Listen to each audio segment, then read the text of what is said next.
अस्सलाम वालेकुम जी, मेरा नाम डॉक्टर गुलाम दस्तगीर है। मैं रेजिडेंट सर्जन हूँ। पंजाब के एक टीचिंग हॉस्पिटल के अंदर अपनी खिदमत से अंजाम दे रहा हूँ। आज मैं आपके साथ अपना पर्सनल जो एक्सपीरियंस है वो शेयर करूँगा, जो हम रोज़मर्रा ओपीडी और एमरजेंसी बेस में पेशेंट्स को देखते हैं। उसमें कुछ छोटी मोटी चीज़ें हैं जो डिस्कस करने वाली हैं। तो बेसिकली हमारी इस वीडियो को बनाने का बुनियादी मकसद होता है कि हम अवेयरनेस दें, हम ये बता सकें कि आप अपना और अपने बच्चों का, अपनी फैमिली का किस तरह से ख्याल रख सकते हैं, किस तरह से बीमारियों से, परेशानियों से और तकलीफ़ों से बच सकते हैं। आज मैं आपके साथ एक छोटा सा इंसिडेंट शेयर करूँगा जिसको मैंने पर्सनली फ़ील किया और मुझे बहुत दुख हुआ। तो इसलिए जो है ना, आपको भी ये, बाकी तो जो होता है वो अल्लाह ताला की तरफ से होता है, इंसान के इख्तियारात में कुछ नहीं है। जो भी इख्तियारात हैं वो सिर्फ अल्लाह ताला के पास है। हमारे पास एक कोशिश है, अगर हम वो नहीं करते तो बाद में सारी ज़िंदगी हमें उसका पछतावा रह जाता है। मेरे पास एमरजेंसी, मेरी नाइट ड्यूटी थी COD में।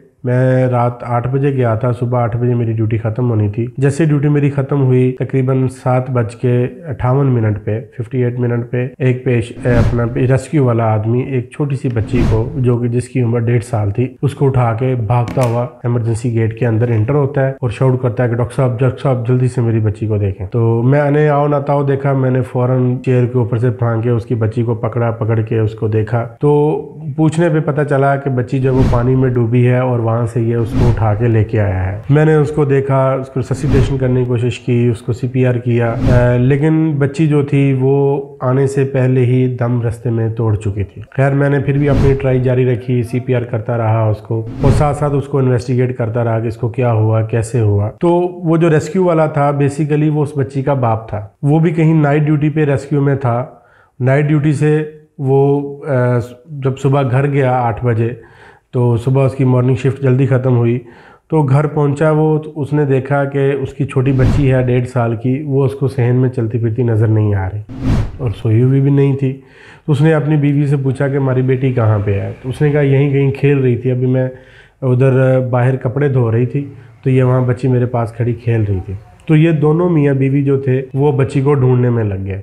कभी बाहर देख रहे हैं, कभी घर में देख रहे हैं, इधर उधर देखा। तो 10-15 मिनट लग गए इनको ढूंढते हुए को। मीनवाइल जो है ना, ये रेस्क्यू वाला जो आदमी है जिसकी ये बच्ची थी, उसको ख्याल आया, उसने भाग के जाके वो जिस जगह पे उसकी वाइफ कपड़े धो रही थी, बाल्टी पड़ी हुई थी, वो उसके अंदर जाके उसने देखा, तो उसके अंदर थोड़ा सा पानी पड़ा हुआ था और बच्ची उस पानी के अंदर डूबी हुई थी। बच्ची कहीं बाल्टी के साथ खेल रही थी और उसके अंदर उसका मुंह चला गया, टांगे ऊपर चली गई, बाहर वो निकल ना सकी। बाल्टी के अंदर पानी होने की वजह से बाल्टी का वजन इतना था कि बाल्टी साइड पे गिर ना सकी, तो बच्ची अंदर ही रह गई और अंदर कहीं वो बेचारी तकलीफ में अपनी जान दे चुकी थी।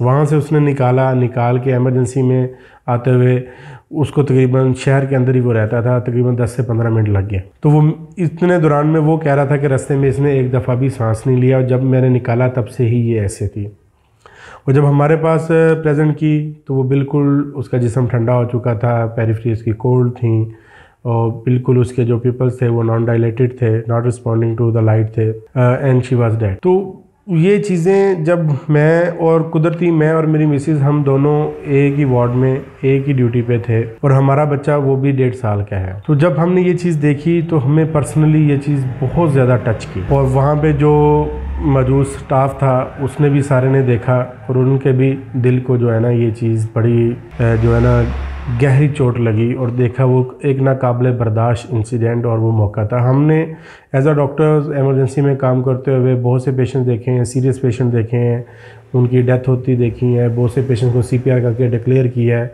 इतनी तकलीफ़ नहीं होती, लेकिन इतना छोटा बच्चा जिसको कोई डिज़ीज़ नहीं है, किसी कोई एक्सपेक्टेशन नहीं है, जिसको कोई RTA नहीं है, तो वो इतनी सी जो है ना चीज़, उसकी इस तरह अचानक डेथ हो जाना, वो एक वालिदैन के लिए जो है ना वो नाकाबिले बर्दाश्त है। तो अब इसमें ये तो नहीं कहा जा सकता कि किसी की गलती है, लगर्जी है, लापरवाही है, लेकिन इतना ज़रूर है कि एटलीस्ट जब आप ये चीज़ें कर रहे हों, अपने बच्चे जब आपके बच्चे हों, तो उनकी ना जो आपकी प्रिवेंटिंग मेजर्स हैं, यानी उनको जो एहतियात है वो ज़रूर करनी है आपने। बच्चा है, सेन में खेल रहा है, सेन में पंखा लगा हुआ है, उसकी तारें भी बिछी हुई हैं फर्श के ऊपर, तो एटलीस्ट आप वो तारें उतार दें, पंखे बंद कर दें, या अपने बच्चों को नीचे फर्श पे ना छोड़ें। हमारे पास पेशेंट्स आते हैं और अब जो संडे वाले दिन सबसे ज़्यादा हमारे पास जो RTA आता है ना, वो बच्चों का आता है। RTA हो गया, इंजरीज़ हो गई। संडे वाले दिन हमारे पास स्पीड इंजरीज़ बहुत ज़्यादा आती हैं। बच्चे घर में होते हैं, फ्री होते हैं, माँ बाप जो हैं वो इतना ज़्यादा, ज़ाहिर बात है हर बच्चे पे इतना कीन वो किया भी नहीं जाता, नज़र नहीं रखी जाती, और बच्चे वैसे भी शरारती होते हैं। बच्चे खेलते हैं, कूदते हैं, तो बहुत सी चोटें हैं जो संडे वाले दिन हमारे पास हमारे जो प्रेजेंट करती हैं वो बच्चों की होती हैं। उसमें जो है वो बेड से नीचे गिर के चोट लगवा ली, एक दूसरे बच्चे ने एक बच्चे को धक्का दे दिया, नीचे गिर गया, चोट लग गई, उसके जो है बॉल लग गई, बैट मार दिया, या भाग के घर से डायरेक्ट गली में निकला, उधर से बाइक आ रही उसको हिट कर दिया उसने। तो ये वो डिफरेंट मोड ऑफ इंजरीज़ हैं जिसके साथ संडे वाले दिन बच्चे हमारे पास प्रेजेंट करते हैं। और इस तरह मैं जिस तरह बता रहा था कि अगर आप कपड़े धो रहे हैं, काम कर रहे हैं और आपके बच्चे आपके साथ साथ खेल रहे हैं, तो एहतियात करें कि आपका जो टप है पानी वाला, बच्चे उससे दूर हों, खाली करें उसको। पानी जब आप काम ख़त्म कर लें तो आपने जितने भी बर्तन है, टप है पानी वाला, बाल्टी पानी वाली है, उसको आप पानी जो है ना वो उसका निकाल के उसको उल्टा कर दें।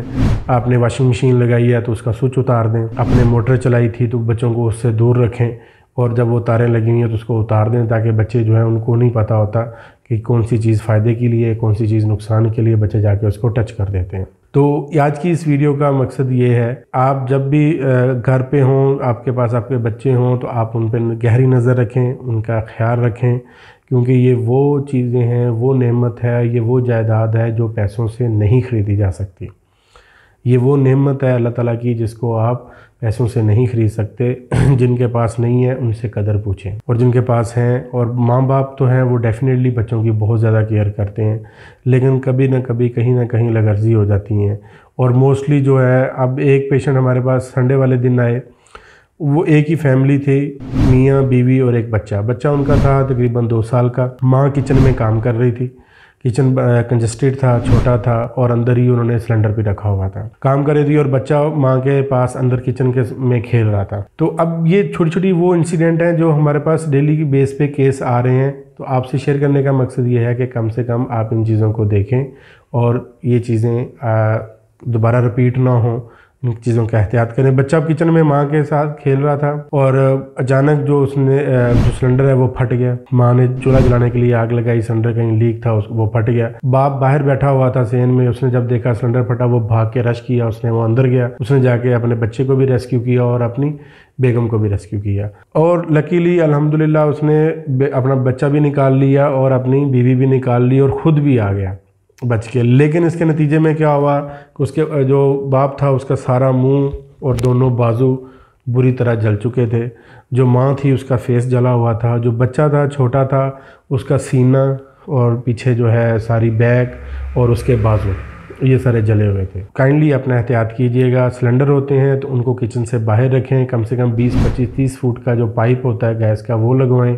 उसमें 1000-1500 का अगर ख़र्चा है तो वो बर्दाश्त कर लें, बाद में जान का बर्दाश्त करना और इतना बड़ा नुकसान और इतनी तकलीफ में जाने से बेहतर है कि ये बर्दाश्त करें और सिलेंडर को किचन से बाहर और दूर रखें। और अगर सुई गैस है तो उसकी कोई लीकेज है तो उसको कवर करें, और किचन की जो विंडो है या कोई भी वेंटिलेशन है तो उसको ओपन रखें, तो क्लोज किचन के अंदर काम ना करें। अपना और अपनी फैमिली का ख्याल रखिएगा, हमें भी दुआ में याद रखिएगा। अल्लाह हाफ़िज़।